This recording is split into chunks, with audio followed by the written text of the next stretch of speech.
कक्षा 9 प्रश्नावली 3.1।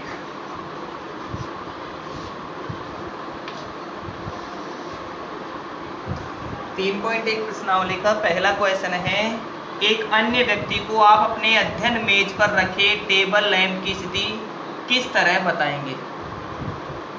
मान लीजिए कि हमारी एक टेबल हो गई, ये टेबल बना लेते हैं और इस टेबल पर हम एक अध्ययन लैंप बना देते हैं।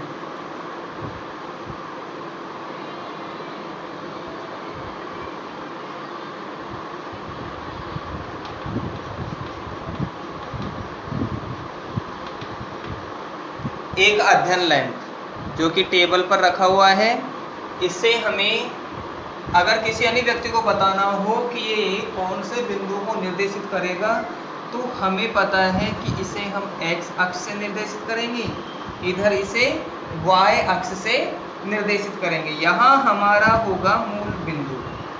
अब जैसा कि इसमें हम डॉटेड लाइन के माध्यम से लगा दें कि हम इसमें विभिन्न बिंदुओं को दर्शा रहे हैं।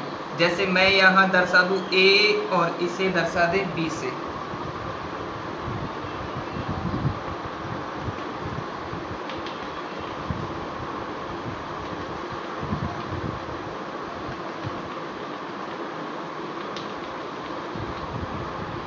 और इन्हें यहाँ हम दर्शा देते हैं, ये तो C, D और E और F तक पहुँचेगा। इधर y अक्ष के लिए 1, 2, 3 अर्थात दोनों के लिए अलग अलग संकेतकों का हम प्रयोग कर रहे हैं। हम जब इसमें प्रारंभ से देखेंगे तो पहले मूल बिंदु के सापेक्ष चलेंगे। मूल बिंदु के सापेक्ष चलेंगे तो हमें तो पता है कि आधार में जहाँ x अक्ष का मान या ऋणात्मक x अक्ष है जो लगातार इधर तो मान बढ़ रहा है और y अक्ष का मान इधर बढ़ रहा है। y का मान यहाँ पर 0 होगा, मूल बिंदु के लिए y का मान 0 है, x का मान भी 0 है। लेकिन यदि इधर से आगे बढ़ा जाएगा तो x के मान में तो वृद्धि होगी, परंतु y के मान में किसी प्रकार का कोई परिवर्तन नहीं होगा। इसके बाद में हम आगे बढ़ते जाते हैं। तो जैसा हमने इसे संकेतक नंबर 1 माना, पहली वाली लाइन ये y अक्ष के लिए तो 1 ही रहेगा।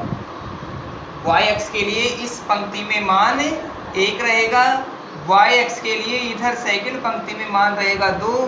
अगर हम इधर a b c के सापेक्ष चलें तो a के लिए इसमें संपूर्ण मान 1 रहेगा, b के लिए मान 2 रहेगा, c के लिए मान 3 रहेगा, d के लिए मान 4 और e के लिए मान 5। तो इस स्थिति में हम दर्शा सकते हैं कि e से जब ऊपर की तरफ जा रहे हैं तो e वाली ये मिल ही रही है। अब हमें ये भी पता है कि न तो ये पहले वाली मिल रही है, न ये तीसरी वाली मिल रही है, केवल ये मिल रही है तो ये नंबर 2 वाली। तो नंबर 2 वाली यहाँ से और इस लैंप की स्थिति को बता देगी। तो हम क्या कर सकते हैं, हम उसे समझा सकते हैं, अतः अन्य व्यक्ति को, मित्र की जगह अन्य व्यक्ति लगा दूं मैं, अतः अन्य व्यक्ति को कार्तीय पद्धति में, ग्राफ पेपर वाली पद्धति है उसे कार्तीय पद्धति कहते हैं। कार्तीय पद्धति में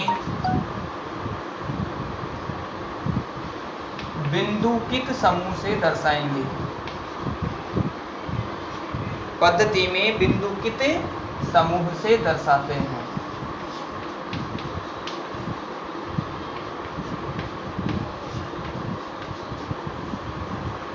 जो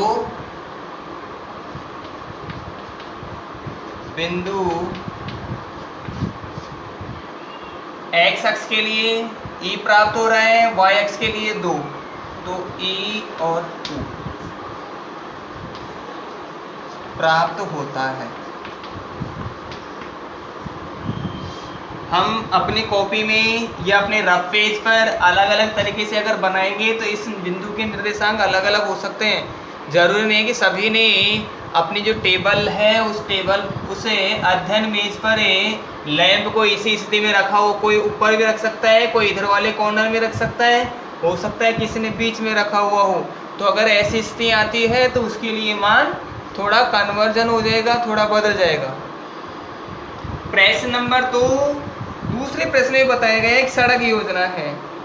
एक नगर में दो मुख्य सड़कें हैं। पहले प्रश्न के बारे में समझे, सुन ले उसके बारे में। एक नगर में दो मुख्य सड़कें हैं जो नगर के केंद्र पर मिलती है। दो मुख्य सड़कें हम इस तरीके से लगा सकते हैं, मान लीजिए एक मुख्य सड़क ये हो गई और दूसरी सड़क यहाँ से जा रही है। अब ये जहाँ पर मिल रही है वो नगर का केंद्र हो गया, अर्थात उसके सबसे मध्य बिंदु पर जाकर दोनों सड़कें मिलती है। ये दो सड़कें उत्तर दक्षिण की दिशा और पूर्व पश्चिम की दिशा में हैं। उत्तर दक्षिण हम जैसा कि मैप में करते हैं, ये उत्तर दिशा को दर्शाता है ऊपरी ऊपर बिंदु, नीचे वाला बिंदु दक्षिण दिशा को दर्शाता है, इधर वाला बिंदु पश्चिम दिशा को दर्शाता है और इधर पूर्व दिशा को दर्शाता है। ये सब संकेत हो गए एक मानचित्र के पैमाने के अनुसार। नगर की अन्य सभी सड़कें इन मुख्य सड़कों के समानांतर परस्पर 200 मीटर की दूरी पर है। नगर की सभी सड़कें 200 मीटर की दूरी पर है, परस्पर समांतर। समांतर वे होती है जो कभी भी एक दूसरे के साथ नहीं मिलती है। तो नगर में सड़कों की व्यवस्था इस तरीके की है कि दो सड़कें इस प्रकार से एक दूसरे के समानांतर है जिनके मध्य में 200 मीटर की दूरी बनी हुई है। तो अगर पूर्व से पश्चिम या पश्चिम से पूर्व के लिए जाते हैं तो इस तरीके से वो सड़कें होंगी जिनके मध्य में अंतर बिल्कुल समान होगा, अर्थात ये सड़कें आपस में एक दूसरे को नहीं काटती है। ठीक उसी प्रकार से सभी सड़कें इसी तरीके से होंगी, ऊर्ध्वाधर भी और क्षैतिज भी। इस स्थिति में बताया गया है हमें, जैसा कि हम क्रिएशन करते हैं इसे हम ऊर्ध्वाधर पंक्ति कहेंगे और यह ऊर्ध्वाधर पंक्ति y अक्ष के सापेक्ष होगी। सड़कें आपस में एक दूसरे को एक मुख्य स्थान पर क्रॉस करती हैं, उसे नगर का मध्य बिंदु या केंद्र बिंदु माना गया है। इस तरफ होगी पूर्व दिशा, पश्चिम दिशा, इस तरफ होगी पूर्व दिशा, इधर उत्तर और नीचे दक्षिण।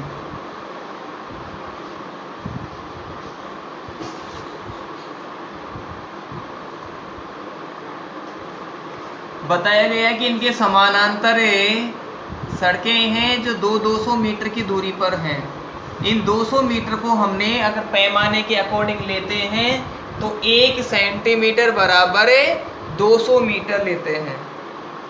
1 सेंटीमीटर बराबर 200 मीटर, अर्थात हम जब ग्राफ पेपर पर इसे हल करेंगे तो ग्राफ पेपर पर एक बड़ा खाना 1 सेंटीमीटर माना जाता है। उस एक बड़े खाने से उसके दूसरी तरफ वाले भाग को मिलाकर हमें 1 सेंटीमीटर या फिर पैमाने के अनुसार उसे 200 मीटर मान सकते हैं। अगली सड़क नंबर 3 सड़क नंबर 4 और सड़क नंबर 5। कंडीशन में यही बताया गया है कि प्रत्येक दिशा में 5-5 सड़कें हैं। 1 सड़क, 2 सड़क, 3, 4, 5। इस तरफ भी हमें 5 सड़कें दर्शानी है। सड़क नंबर 1, सड़क नंबर 2, सड़क नंबर 3, नंबर 4 और नंबर 5। ये तो हो गई ऊर्ध्वाधर ऊपर से नीचे की ओर। अब क्षैतिज या हॉरिजॉन्टल देखते हैं। सड़क नंबर 1, सड़क नंबर 2,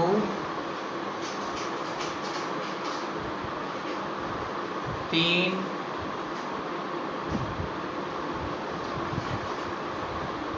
4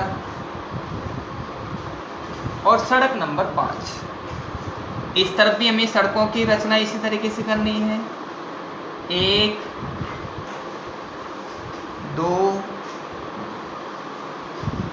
3 4 और 5। इन सब के अतिरिक्त जो भी होगा उनको हम मिटा देते हैं यहाँ से, क्योंकि हमें तो 5 सड़कें ही बनानी थी। मुख्य सड़कें आगे तक बढ़ सकती है, तो मुख्य सड़कों को हम अभी टेम्परिंग नहीं कर रहे हैं।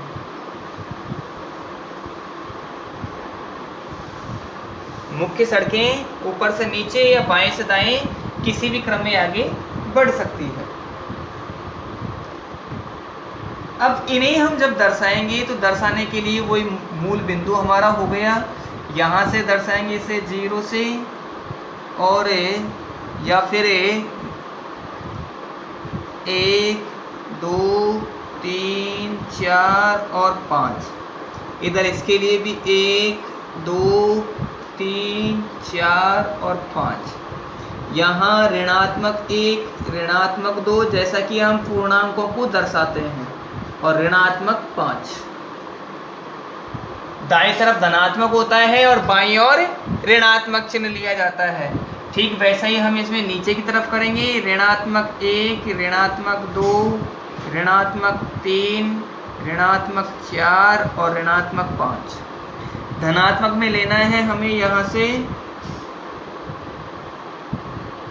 -1 -2 -3 -4, 1 2 3 4 और 5। ठीक वैसे ही उस तरफ की दिशा में लगाएंगे। अब इसमें हमें आगे बताया गया है, आपके मॉडल में एक दूसरे को काटती हुई अनेक क्रॉस स्ट्रीट अर्थात तो चौराहे हो सकते हैं जो एक दूसरे को काट रहे हैं। एक विशेष क्रॉस स्ट्रीट 2 सड़कों से बनी है, जिनमें से एक उत्तर दक्षिण दिशा में जाती है और दूसरी पूर्व पश्चिम की दिशा में। प्रत्येक क्रॉस स्ट्रीट का निर्देशन इस प्रकार किया जाता है, यदि दूसरी सड़क दक्षिण दिशा में जाती है और 5वीं सड़क पूर्व दिशा में आती है तो एक क्रॉसिंग पर मिलती है, इसे हम 2 या 5 कहेंगे। इस परंपरा से ज्ञात कीजिए कि कितनी क्रॉस स्ट्रीटों को 4 और 3 माना जा सकता है। यहाँ सड़कों के लिए हमें ऋणात्मक चिन्ह की अवधारणा को प्रयोग में नहीं लेना है, क्योंकि सड़क पर चलते समय हम बाईं तरफ भी जा सकते हैं और दाईं तरफ भी जा सकते हैं, तो यहाँ ऋणात्मक चिन्ह को हम नेग्लेक्ट कर देते हैं।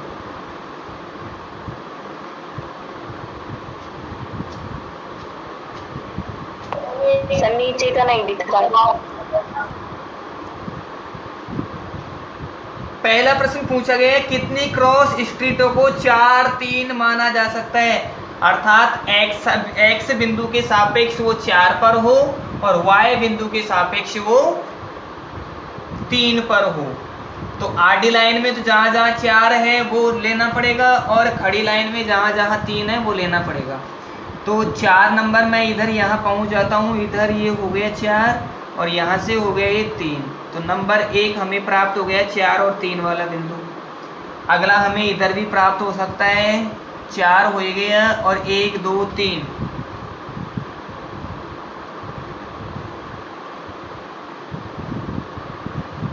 एक 2 3 4 और ये 3। उसी प्रकार एक तो बिंदु ये हो गया, एक यहाँ हो गया, और वैसा ही 1 2 3 और x बिंदु के सापेक्ष 4 पे आ रहा है तो वो यहाँ प्राप्त होगा, और ठीक वैसा ही हमें एक यहाँ भी प्राप्त होगा। तो 4 और 3 बिंदु से निर्देशित होने वाली हमें 4 स्ट्रीट प्राप्त होगी, अर्थात 4 चौराहे प्राप्त होंगे। 4 स्ट्रीट को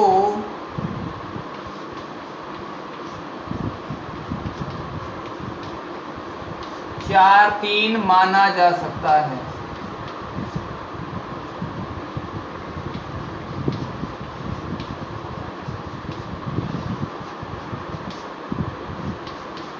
दूसरा है, कितनी स्ट्रीटों को 3 4 माना जा सकता है।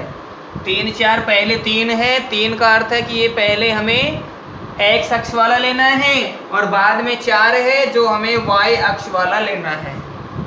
3 और 4 वाला, 3 और 4 यहाँ मिल रहे हैं, x का 3 यहाँ मिल रहा है और y का 4 यहाँ मिल रहा है। खड़ी लाइनें y को दर्शाएंगी, आड़ी लाइनें x को दर्शाएंगे तो 4 और 3 प्राप्त हो गए, 3 और 4 प्राप्त हो गया। उसी तरह 3 और 4 हमें यहाँ भी प्राप्त होगा। वैसा ही 3 और 4 3 नंबर चल ही रहा है, 1 2 3, तो 3 नंबर तो है ही, और 4 नंबर इधर इसके लिए 3 और 4 यहाँ प्राप्त होगा, और 3 और 4 हमें यहाँ प्राप्त होगा। इस तरह हमें 4 स्ट्रीट 3 और 4 के रूप की प्राप्त होंगी।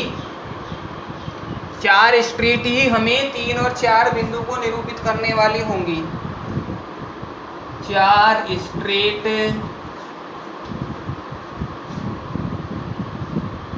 3 4 को माना जा सकता है।